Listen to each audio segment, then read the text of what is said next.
चलिए आइए भारत की बात की करते हैं शुरुआत। और आज सबसे पहले बात राम मंदिर चढ़ावे में चोरी की।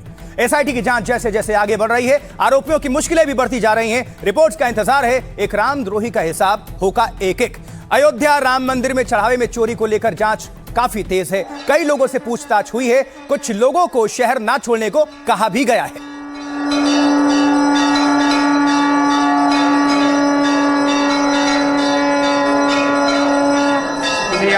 रामचंद्र की जय।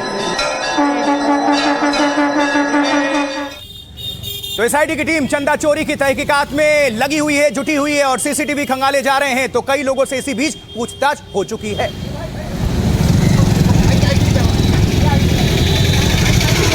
एसआईटी की टीम अयोध्या में लगातार इधर से उधर हर जगह खंगाल रही है लोगों से पूछताछ करने के लिए। और ये काफिले की तस्वीरें आप देख पा रहे हैं।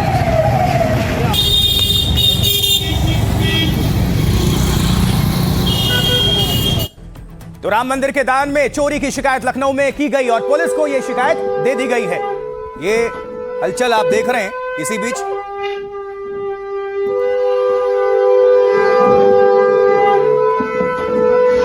चढ़ावे में चोरी की शिकायत बिल्कुल सनातनी अंदाज में, ये देखिए।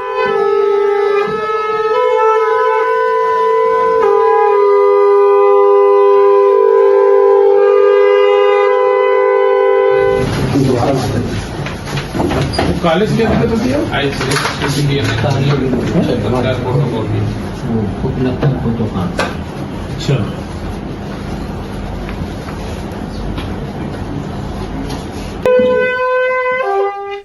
और इसी बीच मुख्यमंत्री योगी आदित्यनाथ आज ललितपुर में थे। यहां उन्होंने अधिकारियों के साथ बैठक की और विकास कार्यों का जायजा लिया। सीएम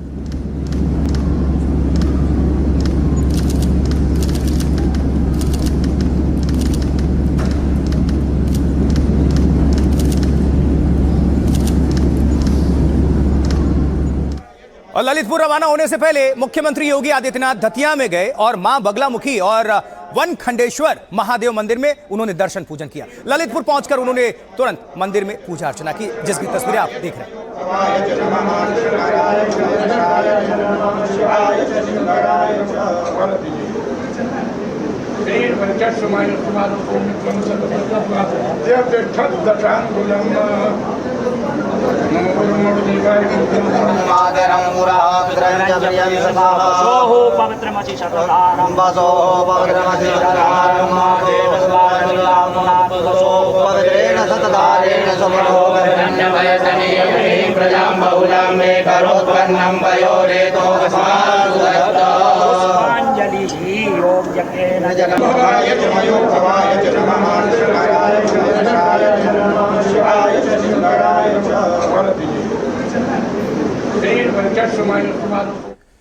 तो राम मंदिर चंदा चोरी मामले में एनडीटीवी का खुलासा भी हुआ। गायब हीरे के हार और चरण पादुका का वीडियो सामने आया है।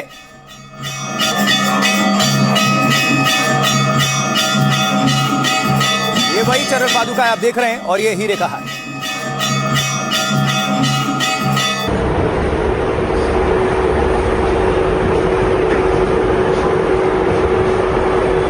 ये इसको रखिए, आप बिल के साथ मुझे दीजिएगा साथ में।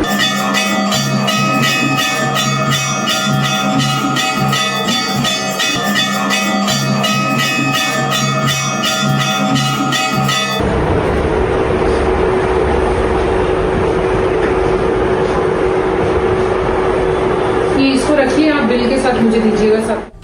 तो राम मंदिर के चढ़ावे में कैसे गोलमाल किया गया, हेरा फेरी, चंदा चोरी के मामले में ट्रस्ट क्यों निशाने पर है, ये सब कुछ आपको डिटेल्स में रख देते हैं सामने। देखिए, चंदा चोरी के मामले में ट्रस्ट के ऊपर कई सवाल खड़े हो रहे हैं इस वक्त। सूत्रों के मुताबिक ट्रस्ट के गठन के बाद इंटरनल ऑडिटर ने रिपोर्ट दी।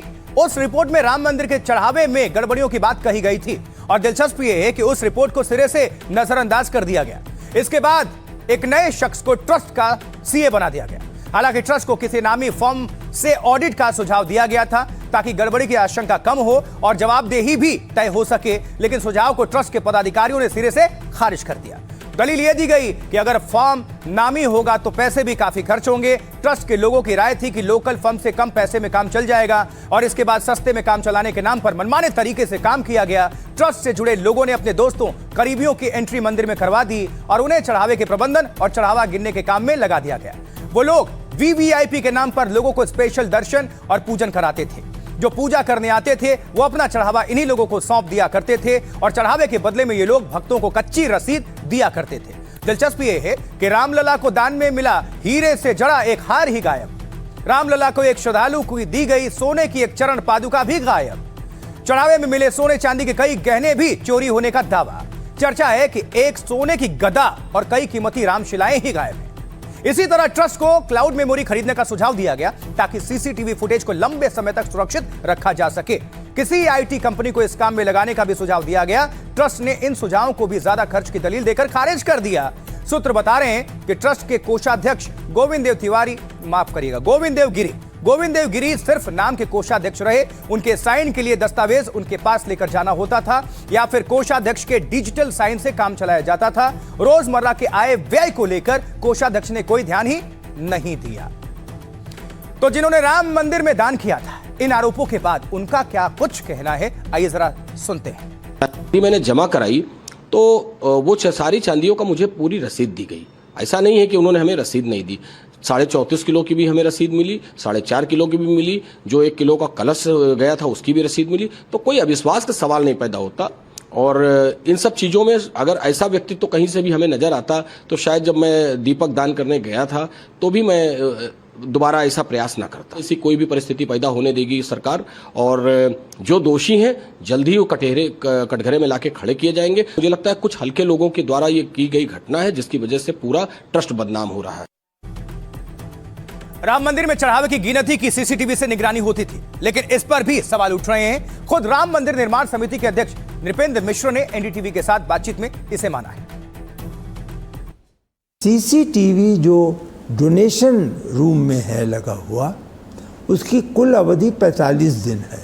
अभी जो 45 दिन की सीसीटीवी देखी गई, जो इन्वेस्टिगेशन एक्सपर्ट तो नहीं लेकिन जो ट्रस्ट के लोग थे उन्होंने देखा, जब घटना की पता लगी तो कुछ उसमें संकेत मिल रहे हैं कि धनराशि का आना जाना बॉक्स में बंडल बना करके जहाँ हिसाब होता है वहाँ की बजाय व्यक्ति विशेष अपने पास रख रहा है, ऐसा संकेत मिल रहा है। तो इसलिए आपका यह कहना कि सीसीटीवी ही इसका एक बहुत बड़ा एविडेंस भी था और चेक भी था, कंट्रोल भी था, तो वो नहीं है। 45 दिन के बाद मेरी सूचना के अनुसार कोई अन्य साक्ष्य उपलब्ध नहीं है। देखिए, चंदा चोरी में आखिर किस पर शिकंजा कसने वाला है, किस पर, कुछ नाम इसको लेकर अभी चर्चा में हैं। इनसे एसआईटी ने पूछताछ भी की है। ये जो आप देख रहे हैं ये सारे नाम हैं। ये 3 लोगों के चेहरे आप देख रहे हैं। इनमें सबसे प्रमुख कौन है? रामशंकर उर्फ टिन्नू यादव। ये बहुत सुर्खियों में है। एसआईटी की पूछताछ चल रही है, इससे बहुत लंबी पूछताछ हुई है। अनिल मिश्रा भी ये भी इसमें जांच के दायरे में है। गोपाल राव, इनसे भी पूछताछ हुई है। ये सब भी दायरे में है।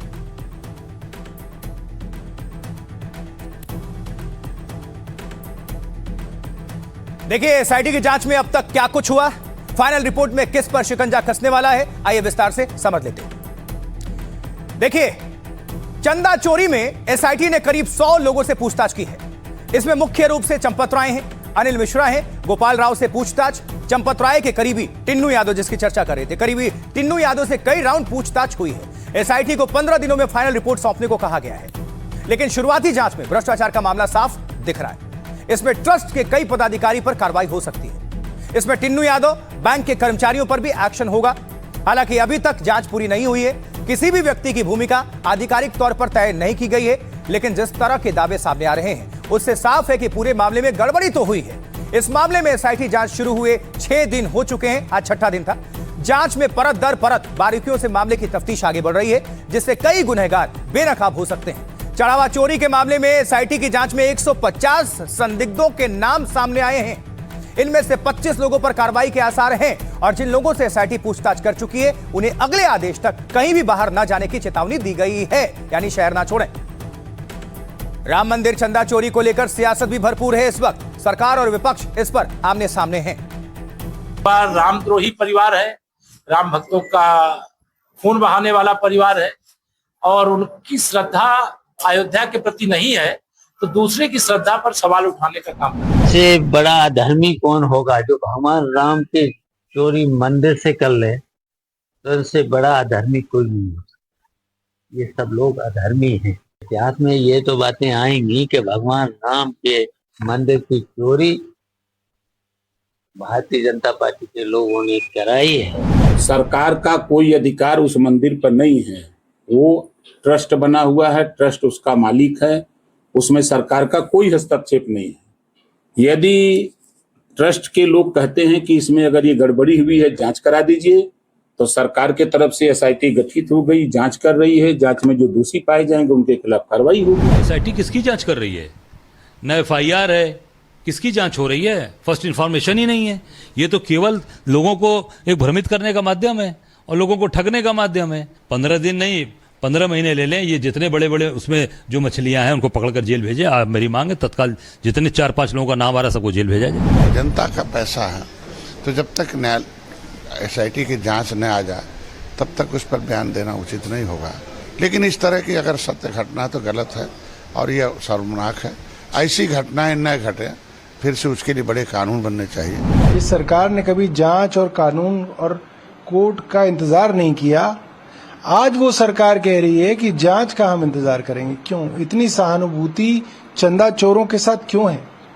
क्यों नहीं योगी आदित्यनाथ ये कहते कि हमारे पास जिन जिन के नाम आएंगे कल ही उनके घरों पे बुलडोजर चलाऊंगा और उनके घरों को निस्ते नाबूद कर दूंगा। ये सहानुभूति चंदा चोरों के प्रति क्यों दिखाई जा रही है? चलिए, पॉलिटिकल रिएक्शंस आपके सामने हमने रख दिए, राजनीतिक प्रतिक्रियाएं आपने सुन ली, लेकिन देखिए फर्जीवाड़ा किस हद तक है। फर्जी लोगो बनाकर भी बड़ा फर्जीवाड़ा किया गया है। कैसे? नकली लोगो बनाकर श्रद्धालुओं से दान लिए गए और अब सब एसआईटी के रडार पर हैं। ये जरा लोगो आप देख लीजिए, 2 लोगो आपको नजर आ रहा होगा, एक फर्जी है और एक असली है। आप देखिए जरा, लिखा हुआ है हमने, ये दाहिने साइड वाला असली है और इस तरफ वाला फर्जी है।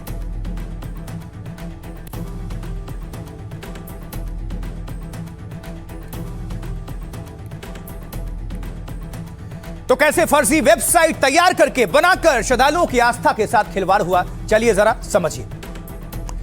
देखिए, राम मंदिर के दान में एक और घोटाले का खुलासा हुआ। फर्जी लोगो और फर्जी वेबसाइट बनाकर चंदा जुटाया गया। फर्जी लोगो लगाकर ऑनलाइन चंदा लेने का मामला सामने आया है और दावा है कि ट्रस्ट से इसका कोई लेना देना नहीं था। लेकिन सवाल उठ रहे हैं कि क्या ट्रस्ट को इसकी जानकारी नहीं थी?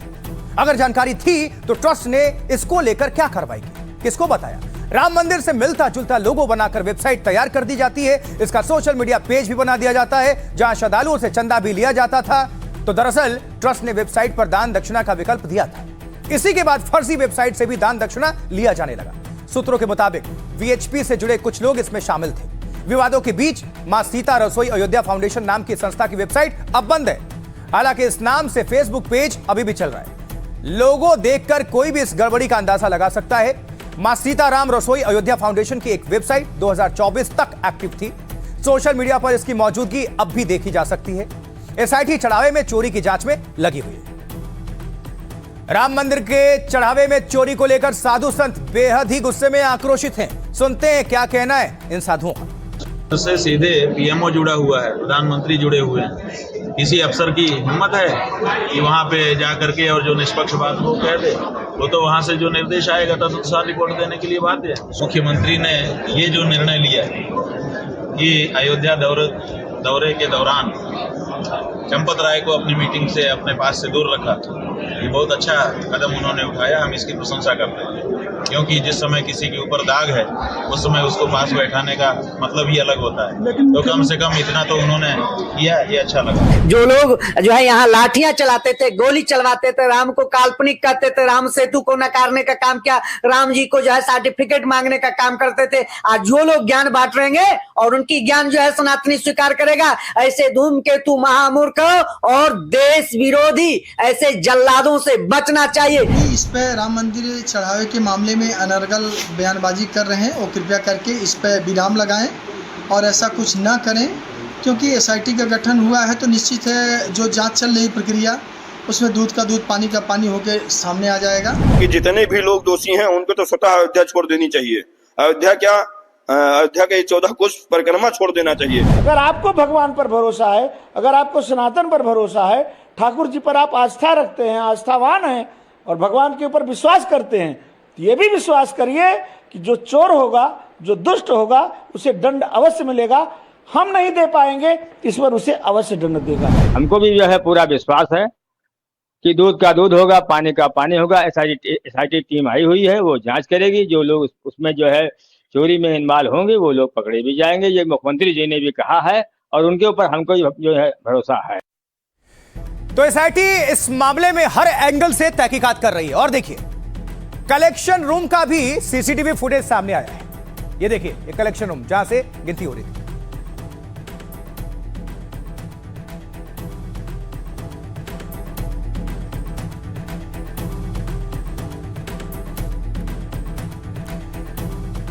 और आगे बढ़ते हुए थोड़ी और जानकारी दे दे, टिन्नू यादव क्यों सबसे ज्यादा रडार पर है, तो समझ लीजिए इसको। अब देखिए, वॉकी टॉकी से आखिर उसने कैसे खेल कर दिया, ये जान लीजिए। चंपत राय के करीबी टिन्नू यादव पर कार्रवाई की पूरी तैयारी चल रही है। चढ़ावे में हेरा फेरी के आरोप में टिन्नू यादव पर केस दर्ज किया जा सकता है। इस बीच टिन्नू यादव को लेकर नई नई जानकारियां भी सामने आ रही हैं। लोग बता रहे हैं कि रामशंकर यादव और टिन्नू यादव का काफी रसूख था। ट्रस्ट में वो किसी भी पद पर नहीं था, लेकिन सभी पदों से ऊपर था। टिन्नू हमेशा वॉकी टॉकी लेकर चलता था, उसी से सबको निर्देश देता था और उसी वॉकी टॉकी की मदद से वो लोगों की एंट्री वीवीआईपी गेट से कराता था। टिन्नू यादव के कहने पर किसी को भी वीवीआईपी गेट से एंट्री मिल जाती थी। अगर टिन्नू ने मैसेज कर दिया तो कोई उस शख्स को रोक नहीं सकता था। दर्शन के बाद टिन्नू फिर से उसी व्यवस्था से वीवीआईपी गेट से वापस भेज देता था अपने मेहमान को। वीवीआईपी गेट से कई बार विधायकों और अधिकारियों को भी एंट्री नहीं मिलती, लेकिन टिन्नू जिसको चाहता था उसको वीवीआईपी गेट से एंट्री मिलती थी। सालों से मंदिर सुरक्षा में लगे रेडियो ऑपरेटर अर्जुन से उसकी गहरी दोस्ती थी। अब सवाल उठ रहे हैं कि टिन्नू यादव को वॉकी टॉकी किसने दी? अगर यह सरकारी वॉकी टॉकी था तो उसे किस हैसियत से दिया गया, और अगर यह प्राइवेट था तो उसकी फ्रीक्वेंसी सरकारी सुरक्षा कर्मियों से कैसे मैच हुई?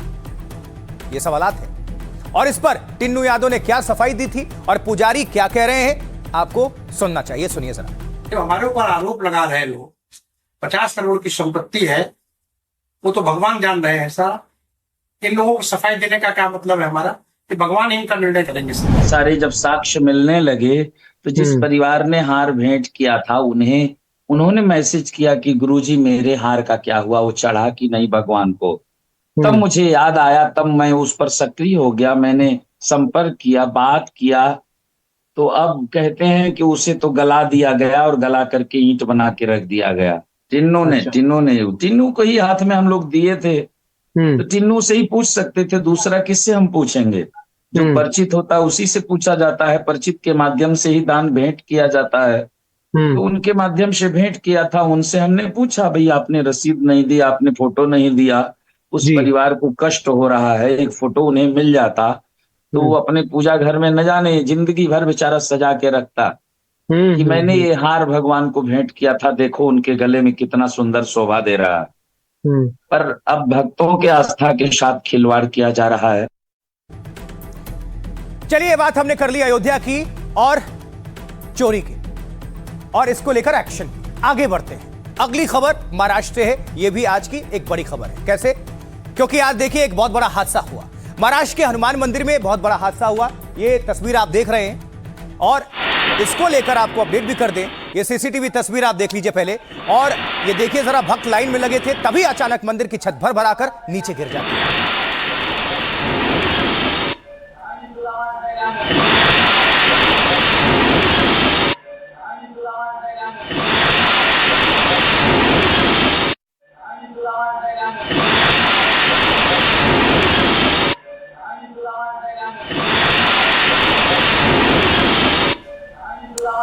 ये जो तस्वीर आप देख रहे हैं, अचानक आप देख रहे हैं, परभणी है महाराष्ट्र, और ये अचानक से ये पूरा गिरता, और कितने लोग वहां पर खड़े हैं आप देखिए।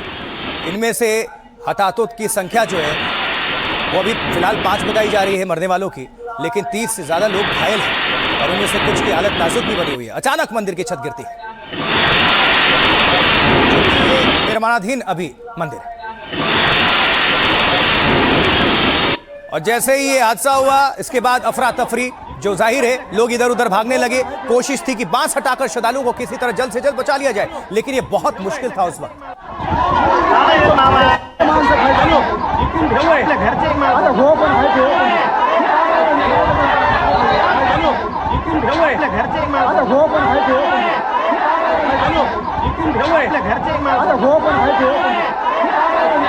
देखिए, जितने लोग भी मौजूद थे अपनी तरफ से पूरी उन्होंने पुख्ता कोशिश की कि जल्द से जल्द जो भी लोग दबे हुए उनको निकाल लिया जाए। पर बड़ी महाराष्ट्र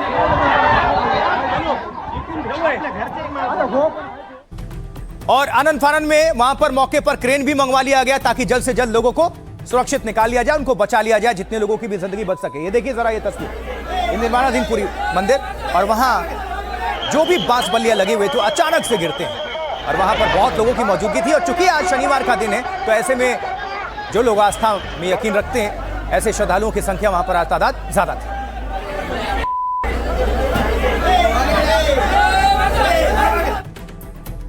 और अब आपको पूरा घटनाक्रम बता देते हैं। महाराष्ट्र के परभणी में जो हनुमान मंदिर है, हॉल की छत कैसे गिरी, अब जानकारी क्या आ रही है। उसके मुताबिक मंदिर के ठीक सामने सभा मंडप तैयार हो रहा था। तस्वीरों से साफ पता चल रहा है कि मंदिर में निर्माण कार्य चल रहा था, भक्त वहां इकट्ठा हुए थे और इतने में ही पूरा स्ट्रक्चर भर कर नीचे गिर पड़ता है। इस हादसे में अब तक 5 लोगों के मारे जाने की खबर आ रही है और कई लोग अभी घायल हैं। आज शनिवार है, इसी वजह से हनुमान जी मंदिर में ज्यादा भीड़ थी और मंगलवार और शनिवार को यहां भक्तों की संख्या बहुत ज्यादा रहती है, बजरंगबली में जो आस्था रखते हैं, क्योंकि इन दोनों ही दिन पूजा के बाद महाप्रसाद का वितरण होता है। दावा है कि हादसा तब हुआ जब लोग प्रसाद के लिए लाइन में लगे हुए थे, कतार में थे। हादसे के तुरंत बाद मौके पर अफरा तफरी मची, लोगों की भीड़ जुट गई, लोग वहां फैले बांस को हटाने की कोशिश करने लगे। मलबा, रॉड समेत पत्थर गिरने की वजह से भी रेस्क्यू मुश्किल हो गया। सूचना मिलने पर पुलिस की टीम वहां पर बाद में मौके पर पहुंची। बताया जा रहा है कि इस हादसे में 18 से ज्यादा लोग जख्मी हैं, सभी का अस्पताल में इलाज चल रहा है। अब इस बीच प्रधानमंत्री नरेंद्र मोदी ने भी इस हादसे पर दुख प्रकट किया है। और अब इस घटना के वक्त जो लोग वहां पर मौजूद थे, यानी चश्मदीद, वो क्या कह रहे हैं, उनको सुनते हैं।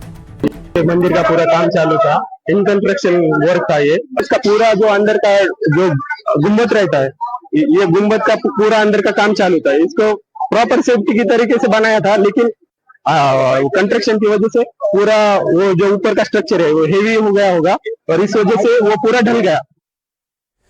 चलिए अब आगे बढ़ते हैं और अब आपको लिए चलते हैं पश्चिम बंगाल, क्योंकि बंगाल में बड़ी जीत के बाद आज प्रधानमंत्री नरेंद्र मोदी बंगाल में हैं। मोदी ने पिछली सरकारों को घेरा और कहा कि अब बंगाल में नई सुबह हो चुकी है। तो पश्चिम बंगाल दिवस कार्यक्रम के मौके पर पीएम मोदी ने हुगली के तारकेश्वर में कई योजनाओं की शुरुआत भी की है। रेलवे ब्रिज उनका शुभ उद्बोधन करें। इसी के साथ है कृषि मंत्रालय भारत सरकार की 4 परियोजनाओं का पश्चिम बंगाल में शुभारंभ। रेलवे ब्रिज उनका शुभ उद्बोधन करें। इसी के साथ है कृषि मंत्रालय भारत सरकार की 4 परियोजनाओं का पश्चिम बंगाल में शुभारंभ। Railway bridge.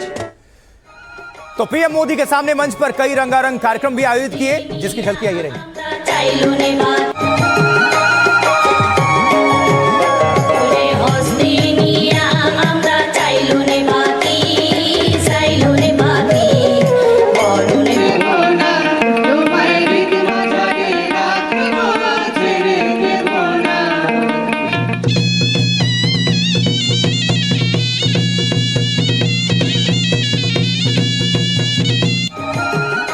और इस मौके पर प्रधानमंत्री नरेंद्र मोदी ने किसानों को सौगात भी दिया। हुगली से किसान सम्मान निधि अकाउंट में भेजे गए। पीएम किसान सम्मान निधि की 23वीं किस्त किसानों की खातों में हस्तांतरित करें।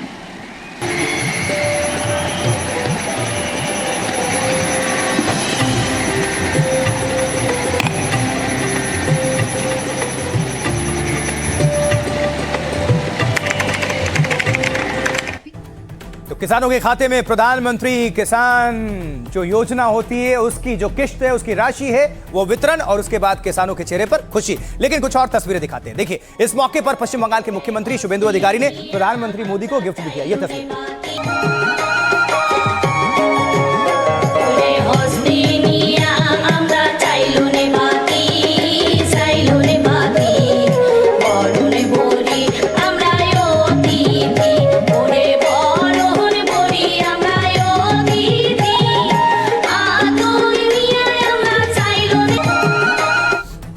तो प्रधानमंत्री ने कैसे बंगाल दिवस के मौके पर पिछली सरकार को घेरा है, चलिए विस्तार से समझते हैं। देखिए, पश्चिम बंगाल दिवस के मौके पर मोदी 2 दिनों के बंगाल दौरे पर हैं। प्रधानमंत्री मोदी ने तारकेश्वर में एक बड़ी जनसभा को संबोधित किया। इस बीच 820 करोड़ रुपए के प्रोजेक्ट्स का शिलान्यास और उद्घाटन भी किया पीएम ने। इस मौके पर पश्चिम बंगाल के सीएम शुभेंदु अधिकारी भी मौजूद थे। प्रधानमंत्री मोदी ने कहा, बंगाल में परिवर्तन साफ नजर आ रहा है।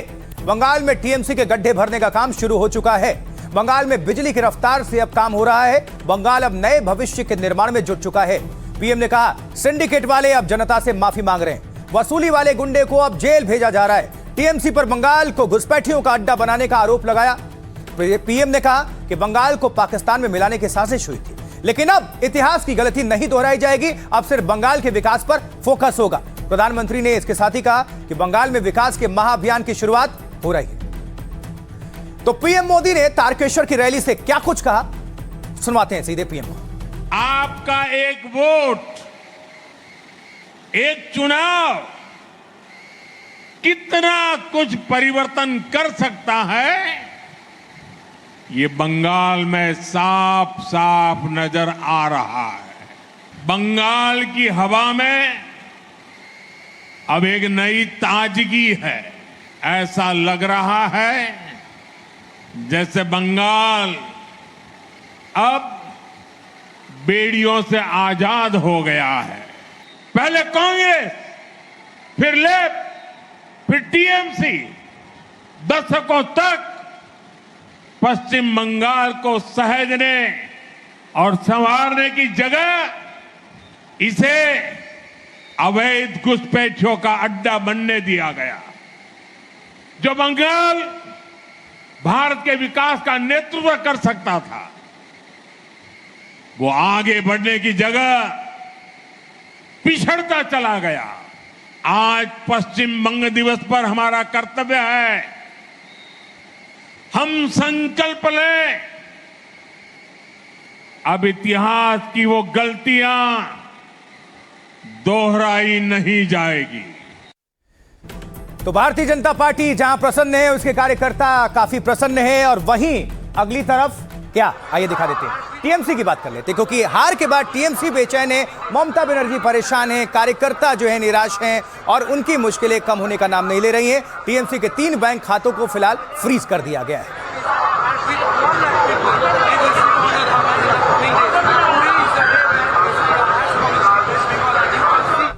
तो चलिए समझ लेते हैं विस्तार से कि क्या ये मामला, ऐसा क्यों हुआ है। आइए रख देते हैं आपके सामने डिटेल्स। तो अभिषेक बनर्जी के कोलकाता लौटते ही टीएमसी को नया झटका लगा। शुक्रवार देर रात टीएमसी के 3 बैंक खातों को फ्रीज कर दिया गया है। तीनों खाते एचडीएफसी बैंक के हैं, जिनमें करीब 440 करोड़ रुपए जमा है। इनमें 260 करोड़ रुपए अखिल भारतीय तृणमूल कांग्रेस के खाते में और 180 करोड़ पार्टी के त्रिपुरा गोवा यूनिट के खातों में बताए गए हैं। अब पार्टी के इन तीनों खातों में जमा पैसे नहीं निकाले जा सकेंगे। पार्टी के बागी विधायकों ने इन पैसों के सोर्स की जांच की मांग की है। उन्होंने विद्यानगर में साइबर पुलिस स्टेशन में शिकायत दर्ज करवाई थी जी। और इससे पहले पार्टी के कोषाध्यक्ष अरूप विश्वास ने बैंक को चिट्ठी लिखी थी और तृणमूल कांग्रेस के खातों के उस पर बैन लगाने की मांग की थी, जिसे फ्रीज कर दिया गया है। अरूप विश्वास ने चिट्ठी में पार्टी नेतृत्व पर कंफ्यूजन की भी दलील दी थी। देखिए टीएमसी के खातों के फ्रीज होने पर बीजेपी और टीएमसी क्या कह रही है, सुनते हैं दोनों को। ये पैसा कहां से आया है? एक्सटॉर्शन का पैसा है, कटमनी का पैसा है, गवर्नमेंट फंड साइफन हुआ है, लिप्स एंड बाउंड्स का पैसा है।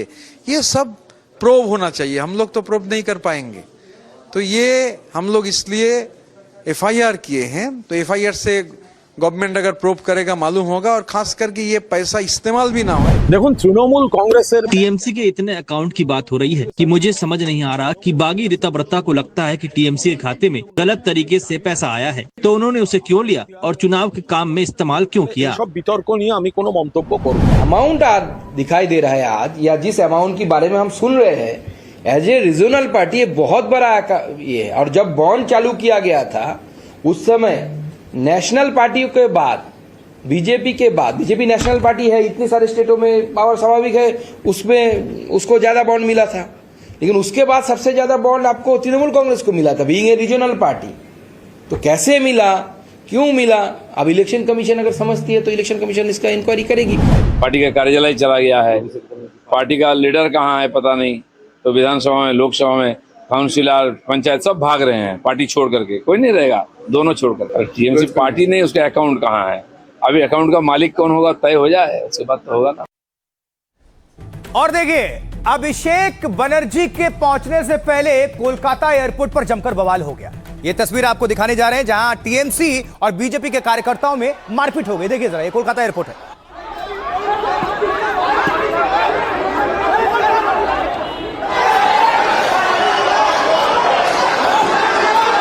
ये देखिए, हेलमेट से जिसके हाथ में जो आ रहा है, ये देखिए, इस शख्स को हेलमेट से पीटा गया।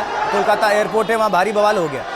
टीएमसी और बीजेपी कार्यकर्ता आपस में उलझ गए और महिला भी कम नहीं। ये देखिए, एक दूसरे पर, ये देखिए, थप्पड़, महिला के खिलाफ, बस पार्टी अलग अलग है, टीएमसी और बीजेपी।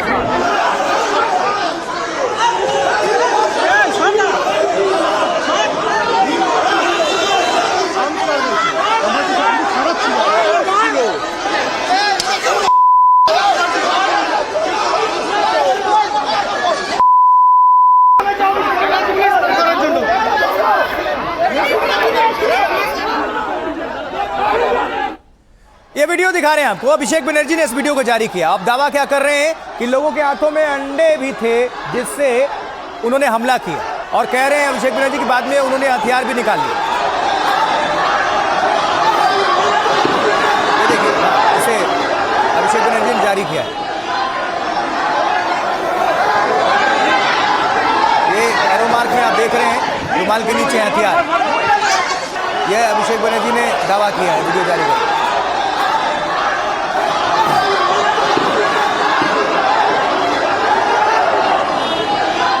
तो एयरपोर्ट पर झड़प हुई और इसके बाद अफरा तफरी का माहौल हो गया एयरपोर्ट पर। इस दौरान एक महिला बेहोश हो गई और कार्यकर्ताओं ने जमकर नारेबाजी भी कर दी। सुन भाई,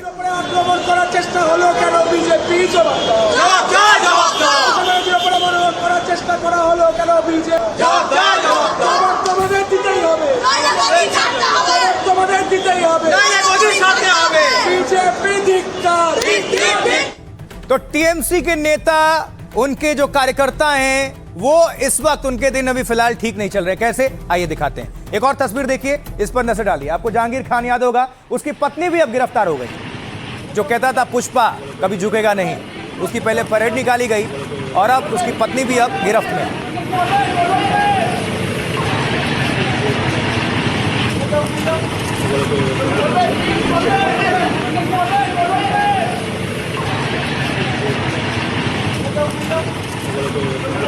तो अब बारी थी जहांगीर खान की पत्नी की, और लेकिन इसके पहले जहांगीर खान की भी गिरफ्तारी हो चुकी है। और ये परेड जब निकाले, देखिए कान पकड़ता हुआ ही नजर आ रहा है, माफी मांगता हुआ। ये पहले कह रहा था कि हम झुकेंगे नहीं, मेरा नाम पुष्पा है, लेकिन अब ये झुक भी रहा है।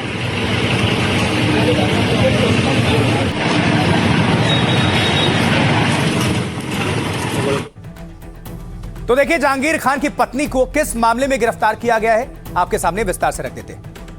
देखिए, टीएमसी नेता जहांगीर खान की पत्नी को पुलिस ने गिरफ्तार किया। उस पर फालता पुलिस स्टेशन में भीड़ जुटाने का आरोप है। पुलिस और केंद्रीय बलों पर हमला करके जहांगीर को छुड़ाने की कोशिश का आरोप है। 16 जून को सरीना बीबी ने समर्थकों को जुटाकर थाने के बाहर प्रदर्शन कराया था। भीड़ ने सुरक्षा बलों पर पत्थरबाजी भी की थी। मामले में अब तक 27 लोगों को गिरफ्तार किया जा चुका है पुलिस की तरफ से। जहांगीर खान को पुलिस ने 8 जून को नेपाल बॉर्डर के पास से गिरफ्त में ले लिया था। गिरफ्तारी के बाद पुलिस ने कई बार फालता में उसकी परेड करवाई, शॉर्ट्स पहनाकर। इस दौरान जहांगीर खान पकड़ता हुआ नजर आया, हाथ जोड़कर लोगों से माफी मांगता हुआ नजर आया, गिड़गिड़ाता हुआ नजर आया। जहांगीर बंगाल विधानसभा चुनाव में फालता सीट से टीएमसी उम्मीदवार था। वोटिंग से ठीक पहले उसने चुनावी मैदान छोड़ दिया था। सीएम शुभेंदु ने कहा था हर प्रदर्शनकारी पर कार्रवाई होगी। जहांगीर ने फालता में पुष्पा स्टाइल छवि बनाई थी। जहांगीर को अभिषेक बनर्जी का करीबी माना जाता था और पुष्पा स्टाइल इसलिए कि वो गाना भी चलवाता था जिसमें पुष्पा का जिक्र था कि बाऊ पुष्पा झुकेगा नहीं, ये झुक रहा है। अब जहांगीर के बाद उसकी पत्नी गिरफ्तार कर ली गई है। इस पर सियासी बयानबाजी तेज है, कौन क्या कह रहा है सुनते हैं।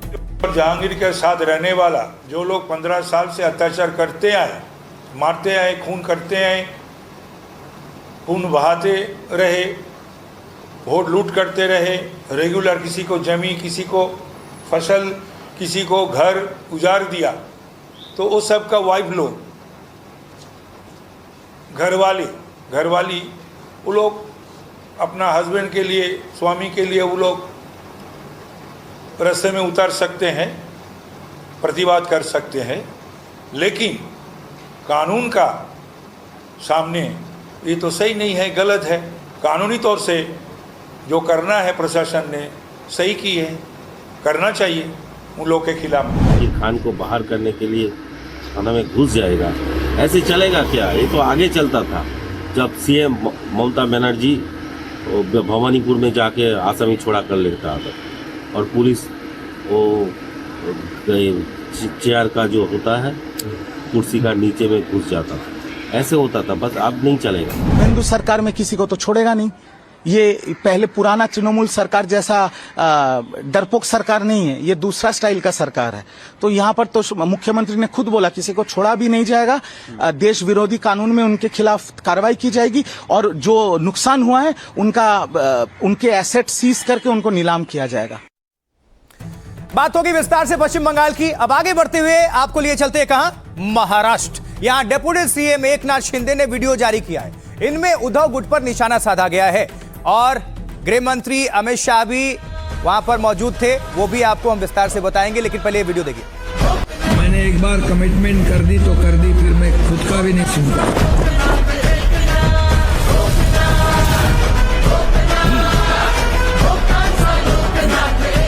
कुछ कुत्ते रोज भोंक रहे हैं, पण मी तुम्हाला सांगतो कुत्ते झुंड में आके भोंकते हैं, शेर अकेला आता है।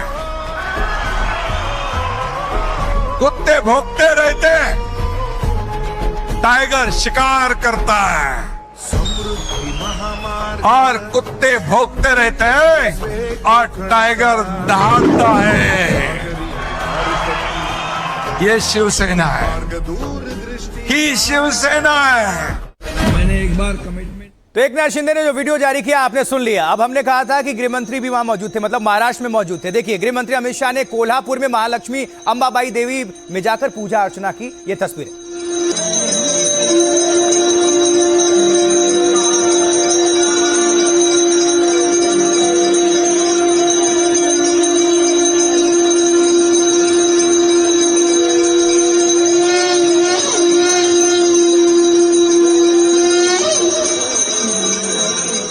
तो पूजा पाठ के बाद अमित शाह ने विकास योजनाओं का भी शुभारंभ किया और इस दौरान मुख्यमंत्री देवेंद्र फडणवीस और उपमुख्यमंत्री एकनाथ शिंदे भी मौजूद थे। शिंदे या सर्वांचं मनापासून स्वागत। याबरोबरच राज्याचे लोकप्रिय मुख्यमंत्री सन्माननीय देवाभाऊ, राज्याचे लोकप्रिय उपमुख्यमंत्री सन्माननीय एकनाथजी शिंदे या सर्वांचं मनापासून। तो उद्धव गुट में बगावत पर अमित शाह ने अपने ही अंदाज में चुटकी ली। क्या चुटकी ली, आइए समझते हैं। देखिए, उद्धव गुट में मचे घमासान पर अमित शाह ने तंज कसा। गृहमंत्री अमित शाह ने बिना नाम लिए उद्धव पर निशाना साधा। अमित शाह ने कहा कि अब एक ही शिवसेना है, कोई गुट नहीं बचा है। गृहमंत्री अमित शाह शनिवार को कोल्हापुर में थे। वहां उन्होंने महालक्ष्मीबाई अंबाबाई मंदिर परिसर में विकास कार्यों की शुरुआत की। इस दौरान अमित शाह ने उद्धव गुट में भगदड़ पर बयान भी दिया। पहले एकनाथ शिंदे के नाम के आगे शिंदे गुट लगाना पड़ता था, लेकिन अब केवल एक ही शिवसेना रह गई है। अब कोई अन्य गुट बाकी नहीं रहा है। परिचय देते हुए अमित शाह ने यह बयान दिया। तो दरअसल उद्धव गुट के 6 सांसद शिंदे गुट का दामन थामने वाले हैं। इन्हें संभालने के लिए उद्धव सेना की एक बैठक भी हुई थी, लेकिन बागी सांसद इस बैठक में पहुंचे ही नहीं। उद्धव गुट में घमासान पर राज ठाकरे ने भी बयान दिया कि 50-50 करोड़ रुपए में जनप्रतिनिधि बिक रहे हैं। आत्मसम्मान की मौत हो चुकी है। यह किस्मत की बात है कि मेरी पार्टी के सांसद नहीं चुने गए, वरना ये भी शायद इसी तरह बिक जाते।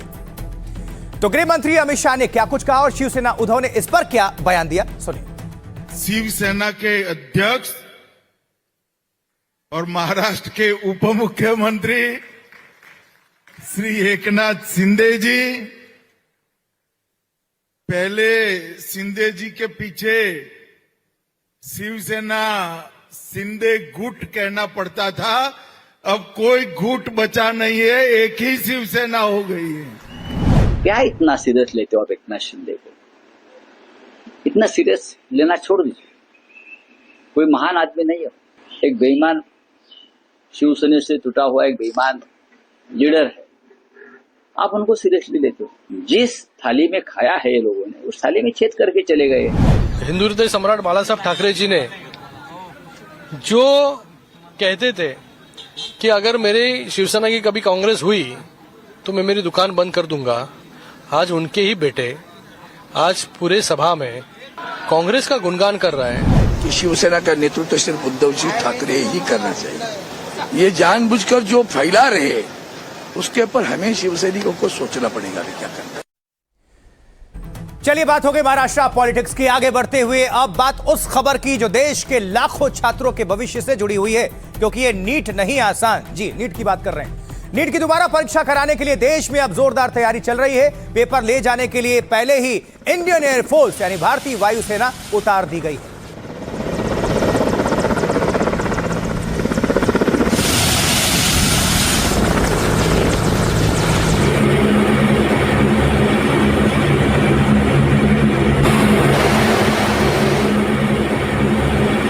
इंडियन एयरफोर्स के विमान देख रहे हैं आप, और इसी से परीक्षा का जो प्रश्न पत्र है ले आने के लिए इसका उपयोग किया गया। इस बीच आज देश भर में पुलिस प्रशासन समेत पूरा सिस्टम मॉक ड्रिल में जुट गया था। तस्वीरें ये जो देख रहे हैं उत्तर प्रदेश के मेरठ से हैं, जहां योगी की पुलिस ने तैयारियों के लिए बैठक की। और आप लोग बहुत अनुभवी हैं, किसी और को भी कुछ कहना है पीछे,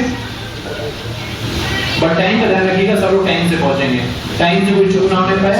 आप लोग अपने प्रभारी के अलावा किसी का मोबाइल फोन ना हो, मोबाइल को बाहर आप लोग भी जमा कर दीजिए, स्विच ऑफ कर दीजिए, किसी को कोई चूक मत करेंगे, ठीक है ना। यूपी पुलिस की बात हो गई। बिहार पुलिस तो सड़क पर उतर चुकी है। पटना के सबसे बड़े सेंटर पर भारी फोर्स थी, वहां पर तैनाती कर दी गई है। देखिए, अपनी जगह पकड़ लीजिए।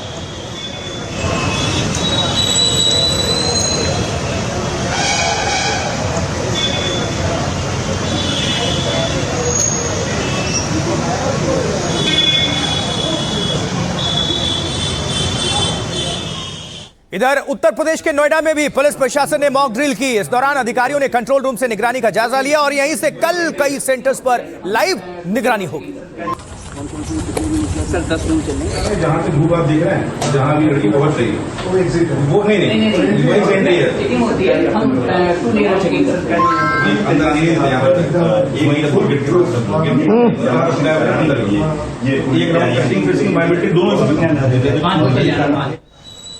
और एक तरफ जब सिस्टम कोई भी गड़बड़ ना होने देना चाहता हो, इसी बीच आरोप है कि परीक्षा कराने वाली एजेंसी एनटीए ने कुछ छात्रों के सेंटर अलॉटमेंट में गड़बड़ी कर दी। ये नागपुर के छात्र अब्दुल्ला का एडमिट कार्ड है और आरोप है कि इन्हें हजारों किलोमीटर दूर सेंटर दे दिया। लेकिन ये तो एक पहलू है, दूसरा पहलू भी बताएंगे आपको। हमने देखा कि हमको जो सेंटर मिला है ये अबू धाबी का है। हम ये देखकर सभी लोग बहुत शौक में हो गए और मेरा लड़का जो है अब्दुल्ला, वो तो बहुत रोने लगा कि भाई अब मेरा 1 साल वेस्ट हो गया पापा।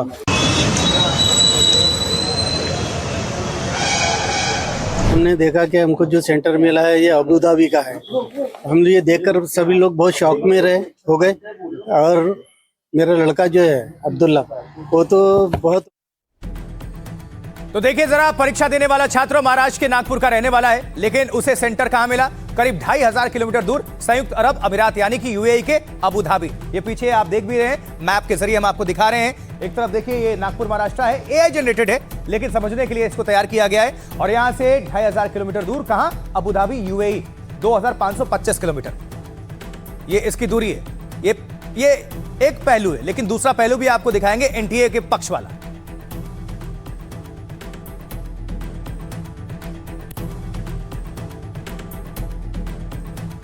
चलिए, एआई जनरेटेड आपने देख ली।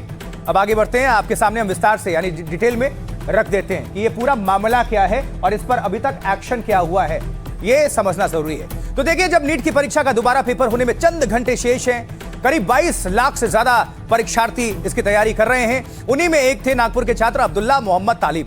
दावा है कि उनके एग्जाम सेंटर के अलॉटमेंट में गड़बड़ी हुई, क्योंकि जब उन्होंने नीट री एग्जाम का एडमिट कार्ड निकाला तो 19 जून को डाउनलोड किए गए इस प्रवेश पत्र में गड़बड़ी थी। वजह थी उनका सेंटर भारत से बाहर यूएई के अबू धाबी में आया, जिसके बाद तालिब ने अबू धाबी में सेंटर मिलने की शिकायत की। क्योंकि छात्र के पास पासपोर्ट नहीं है तो वो बाहर नहीं जा सकता। ऐसे में एडमिट कार्ड के साथ शिकायत की तो एनटीए सक्रिय हुई। नेशनल टेस्टिंग एजेंसी ने कहा यह छात्र के लॉगिन से हुआ है।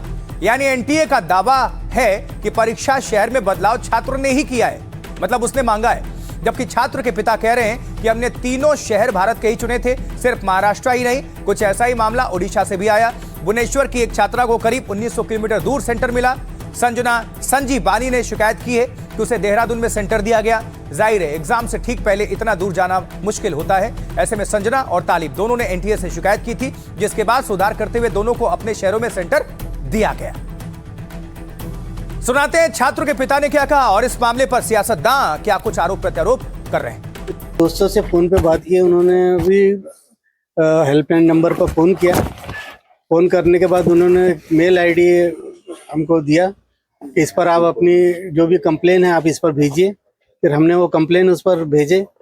उसके 2-3 घंटे के बाद उनका फोन आया कि हमारे से गलती हुई, हम नया एडमिट कार्ड आपको इशू करेंगे। तो एक छात्र को, नागपुर के छात्र को अबू धाबी का सेंटर दिया है, तो ये बच्चों की जिंदगी से खेलने का, छात्रों की जिंदगी से खेलने का पाप नरेंद्र मोदी की और बीजेपी की सरकार कर रही है। 2500 किलोमीटर दूर एक सेंटर दे दिया आपने बच्चे को, वो वैसे ही एग्जाम की तैयारी में परेशान, उसको और परेशान कर दिया, उसके परिवार को परेशान कर दिया। आप चाहते क्या हो? आप एक एग्जाम नहीं करवा पा रहे, चलें देश चलाने, चलें विश्व गुरु बनने। केंद्रीय शिक्षा मंत्रालय बहुत गहन सावधानियों के साथ परीक्षा करा रहा है और दिल्ली सरकार के नाते हमने हर एग्जामिनेशन सेंटर पर एक कूलिंग जोन, ताकि जो गार्डियंस आते हैं इस तेज गर्मी में उनको हम सुविधाएं दे पाए। लाखों करोड़ों नौजवानों का भविष्य इन लोगों ने बर्बाद किया है और आगे भी कर रहे हैं। नौजवान सबसे ज्यादा इस राज्य में जो है पीड़ित है। अब उम्मीद है कल परीक्षा है तो कम से कम परीक्षा जो है सफल हो जाए। देखिए, नीट की परीक्षा सियासत का अखाड़ा भी बनती जा रही है। ऐसे में दिल्ली में शिक्षा मंत्री आशीष सूद इसलिए सब कुछ ठीक होने का दावा कर रहे हैं क्योंकि वो खुद भी सड़क पर उतरे और तैयारियों को परख रहे हैं।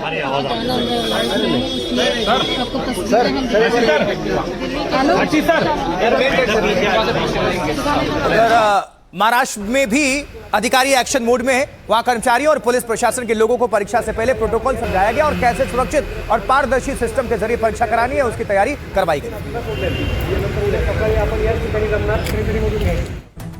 महाराष्ट्र की चर्चा कर रहे हैं तो महाराष्ट्र के ही लातूर में भी पुलिस वालों को ट्रेनिंग दी गई, उसकी भी तस्वीरें आपके सामने रख देते हैं। देखिए ये तस्वीर जहां ट्रेनिंग हो रही है और कल कैसे परीक्षा के दौरान उनकी जिम्मेदारी उनको निभानी चाहिए उसको लेकर जागरूक किया गया, बताया गया उन्हें कैसे चेकिंग और सुरक्षा इंतजाम संभालने, ये सब कुछ देखिए। 2784 कराड हजर आहेत, होमगार्ड 938 आगाळे, पोलीस बंदोबस्त 1524 दोन्ही गैरहजर है। उधर आज छत्तीसगढ़ में नीट परीक्षा के लिए तैयारियां कराई गई, लेकिन यहां छात्रों को बाकायदा पोस्टर्स के जरिए नसीहत दी गई, बताया गया कि उन्हें क्या लेकर आना है और क्या सेंटर में वो नहीं ले जा सकते।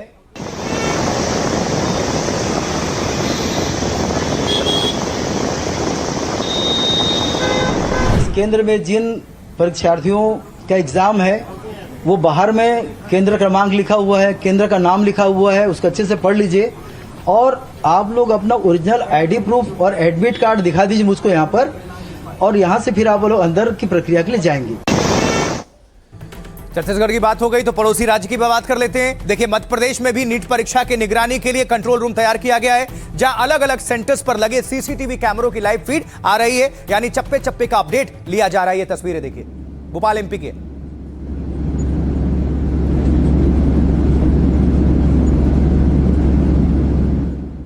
उधर बिहार की राजधानी पटना में तो पुलिस सेंटर के बाहर ही मौजूद नहीं है, बल्कि अंदर भी तलाशी अभियान चलाया जा रहा है। परीक्षा केंद्र के अंदर जांच की गई।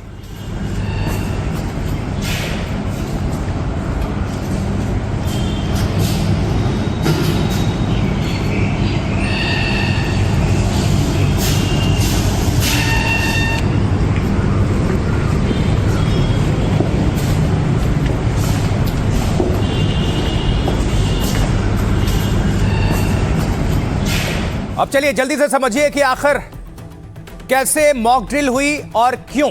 अब इसको विस्तार से आपके सामने रख देते हैं। देखिए, नीट यूजी की दोबारा परीक्षा को फुल प्रूफ इसलिए किया जा रहा है क्योंकि 3 मई को हुई परीक्षा का पेपर लीक हो गया था। अब कई राज्यों में पेपर लीक और पहले पेपर मिलने के आरोप लगे, लेकिन री एग्जाम से पेपर लीक या फिर कोई गड़बड़ी ना हो, इसलिए शिक्षा मंत्रालय और पूरा प्रशासन इस वक्त एक्टिव मोड में है। तभी तो परीक्षा से 24 घंटे पहले आज देश भर में मॉक ड्रिल किया गया, यानी प्रशासन और पुलिस ने ठीक वैसा ही अभ्यास किया जैसे कल असली परीक्षा के दौरान उनको जिम्मेदारी मिली है। परीक्षा को सुरक्षित और पारदर्शी बनाने के लिए हुई मॉक ड्रिल में पुलिस, जिला प्रशासन और केंद्रीय एजेंसियों ने साथ मिलकर समन्वय के साथ मल्टी लेयर सिक्योरिटी सिस्टम तैयार करके उसका अभ्यास किया, क्योंकि कल भारत के 551 और विदेश के 14 शहरों में परीक्षा होगी। सभी जगह मिलाकर 5000 से ज्यादा एग्जाम सेंटर्स तैयार किए गए हैं। एनटीए के मुताबिक एग्जाम कराने में 2 लाख से ज्यादा कर्मचारी लगेंगे। 674 सिटी कोऑर्डिनेटर और 6,669 ऑब्जर्वर्स तैनात किए गए। परीक्षा 2 बजे से शाम 5:15 बजे तक पेन एंड पेपर मोड में होगा। हेलीकॉप्टर से पेपर पहुंचाने के लिए एयरफोर्स की मदद ली गई है। पेपर को सेंटर तक पहुंचाने की जिम्मेदारी पुलिस प्रशासन की है। परीक्षा सामग्री ले जाने वाले वाहनों की जीपीएस ट्रैकिंग होगी। परीक्षा केंद्र सीसीटीवी निगरानी में होंगे, जो कंट्रोल रूम से सीधे कनेक्टेड है। अब देखिए, देश के कई राज्यों में हुई इस तैयारी को हमारे संवाददाताओं ने ग्राउंड जीरो से कवर किया। आपको दिखाते हैं उनकी भेजी हुई रिपोर्ट। देश भर में आज रीनीट को लेकर मॉक ड्रिल हो रहा है और इस वक्त हम बिहार के सबसे बड़े परीक्षा केंद्र बापू परीक्षा परिसर के बाहर मौजूद है। सुरक्षा के कड़े इंतजाम यहाँ पर किए गए हैं। 95 एग्जामिनेशन सेंटर्स बनाए गए हैं पूरे बिहार में और 45 से 95 हजार लोग जो है इस परीक्षा केंद्र में पूरे बिहार में जो है वो एग्जाम देंगे। मेगा मॉक ड्रिल का आयोजन किया गया है, जिसमें सभी सेंटर्स पर पैरामिलिट्री फोर्सेस, मुंबई पुलिस और जो कोऑर्डिनेटर्स हैं उनके द्वारा मेगा ब्लॉक और ये तमाम एक्टिविटीज़ किए जा रहे हैं, जिसमें आखिर इन सभी एग्जाम सेंटर्स पर तैयारियां क्या हैं इसको लेकर ध्यान दिया जा रहा है। यहाँ पे सुरक्षाकर्मी आ चुके हैं, यहाँ पे सुपरिंटेंडेंट आ चुके हैं, यहाँ पे ऑब्जर्वर आ चुके हैं और आप देखिए कि कितनी सीक्रेसी मेंटेन की जा रही है। इवन मॉक ड्रिल के दौरान भी आपको एग्जामिनेशन हॉल या किसी अंदर नहीं जाने दिया जा रहा है, क्योंकि प्रॉपर सीक्रेसी रखी जाएगी ताकि लास्ट मोमेंट तक किसी को भी पता ना चल पाए कि कौन यहाँ पे ड्यूटी पर तैनात है, कौन ऑब्जर्वर है, कौन सुपरिंटेंडेंट है। इस बार पूरी सिक्योरिटी का ध्यान रखा जाएगा। नीट की पुनर्परीक्षा 21 तारीख को होनी है और आप देख सकते हैं कि ये सीएम श्री विद्यालय है कि एनटीए ने बहुत फुल प्रूफ सिक्योरिटी की है। 3 लेयर की सुरक्षा रहेगी। सीसीटीवी से लेकर जो अंदर की सुरक्षा है पैरामिलिट्री फोर्सेस के पास में रहेगी और बाहरी जो सुरक्षा है वो राज्य की पुलिस के पास में रहेगी। पर्यवेक्षक को बनाया गया है और देश भर के 5000 से ज्यादा जो केंद्र हैं उन पर सुरक्षा के कड़े इंतजाम किए गए हैं। सुरक्षा के मद्देनजर तमाम इंतजाम किए गए हैं। ये कोटा का एक निजी सेंटर है, यहाँ पर भी जो है परीक्षा केंद्र बनाया गया है। और कोटा की बात करें तो कोटा में 92 परीक्षा केंद्रों पर परीक्षा आयोजित होगी और 32,700 के करीब जो है परीक्षार्थी इसमें हिस्सा लेंगे। देखिए, सख्ती जरूरी है क्योंकि पिछली बार नीट परीक्षा को पेपर लीक के चलते रद्द करना पड़ा और ऐसे में कॉकरोच जनता पार्टी बीजेपी लगातार विरोध प्रदर्शन कर रही है।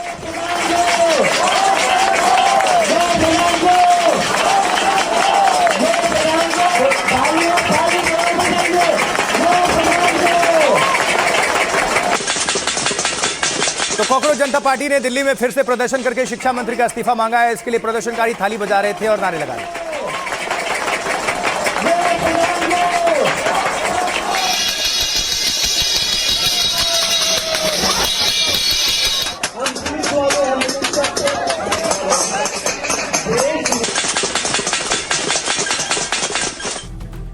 देखिए, नीट री एग्जाम से पहले कॉकरोच जनता पार्टी ने दिल्ली में दूसरी बार ऐसा प्रदर्शन किया जो जंतर मंतर पर रात तक चलता रहा। विरोध प्रदर्शन में कॉकरोच जनता पार्टी के फाउंडर अभिजीत दीपके के साथ सोशल एक्टिविस्ट सोनम वांगचुक भी मौजूद थे। बड़ी संख्या में आए प्रदर्शनकारियों ने दिन भर नीट परीक्षा में गड़बड़ी रोकने की मांग की। इसी बीच लगातार वो लोग शिक्षा मंत्री के इस्तीफे की मांग पर अड़े रहे। प्रदर्शनकारी अपने हाथों में अलग अलग तरह के पोस्टर्स लेकर पहुंचे थे। प्रदर्शनकारियों ने थाली बजाकर शिक्षा मंत्री धर्मेंद्र प्रधान के विरोध में गो प्रधान गो के नारे लगाए। अभिजीत दीपके ने कहा कि अगर थाली पीटने से कोरोना खत्म हो सकता है तो शिक्षा मंत्री को हटाने के लिए भी थाली पीटनी चाहिए।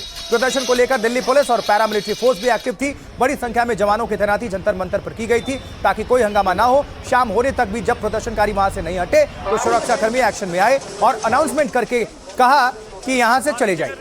दरअसल पुलिस का कहना है कि प्रदर्शन के लिए शाम के 5 से 6 बजे तक की अनुमति थी, लेकिन प्रदर्शनकारी शिक्षा मंत्री का इस्तीफा ना देने तक ना हटने का बोलकर अड़े रहे। ऐसे में पुलिस और प्रदर्शनकारियों के बीच मामूली कहा-सुनी भी हो गई। और अब सुनवा देते हैं, पुलिस प्रदर्शनकारियों को हटाने लगी तो कॉकरोच जनता पार्टी के फाउंडर गिरफ्तारी की आशंका जताकर जेल भरो आंदोलन की बात करने लगे। भी इस देश में युवा इस वीडियो को देख रहे हैं, वो अपने अपने डिस्ट्रिक्ट में जेल भरो आंदोलन शुरू कर दीजिए। चाहे कुछ भी हो जाए, हमारा आंदोलन रुकना नहीं चाहिए। लेकिन एक चीज़, जो भी प्रोटेस्ट करेगा पीसफुली करेगा। ये लोग थोड़ी देर में हमें यहाँ से उठा लेंगे, लेकिन मेरी आप सभी से रिक्वेस्ट है, इस मूवमेंट को अब आप आगे बढ़ाइए और शांतिपूर्ण आगे बढ़ाइए प्लीज। चलिए आगे बढ़ते हैं और अब बात करते हैं फैजल खान की, मतलब खान सर की। तो खान सर को भले आज कोर्ट से राहत मिल गई हो, लेकिन अब तेज प्रताप यादव ने उनके खिलाफ मोर्चा खोल दिया है। तेज प्रताप यादव ने खुद ये कबूल किया है कि वो रोशन आनंद के साथ हैं और वो खान सर के खिलाफ शिकायत दर्ज कराएंगे। आपको बता दें कि रोशन आनंद वही हैं जिनकी फायरिंग केस में गिरफ्तारी हुई थी, जो 2 दिन पहले पटना में थाने के बाहर धरने पर बैठे थे और अपनी भाई की मौत का आरोप फैजल खान उर्फ खान सर पर लगा रहे थे।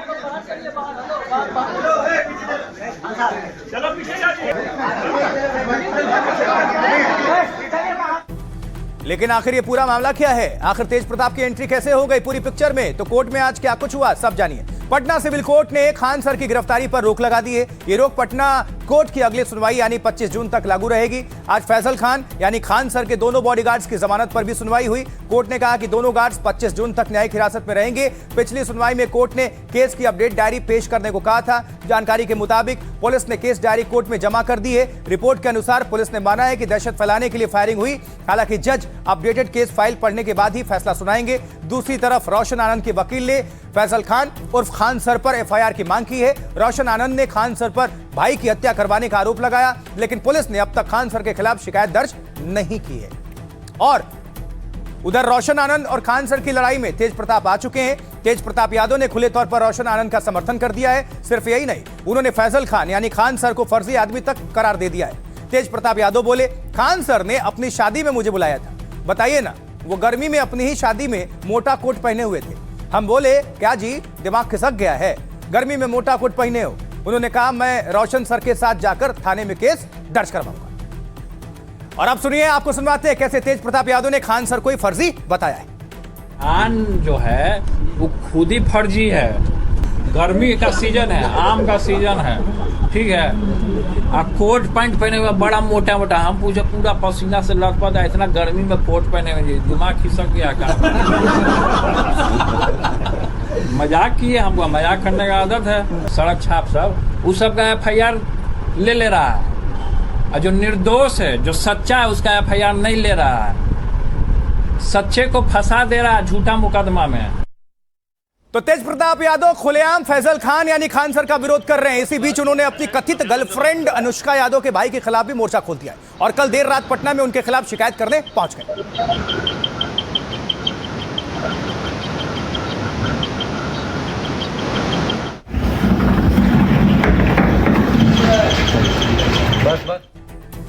चलिए इसी खबर के साथ भारत की बात बताता हूं मैं। आज मेरे साथ इतना ही। मुझे आशुतोष चतुर्वेदी को दीजिए आप इजाजत। उम्मीद करते हैं कि आज का एपिसोड आपको अच्छा लगा होगा। आप बने रहें, देखते रहें एनडीटीवी इंडिया। आप सभी दर्शकों को बहुत नमस्कार और आभार।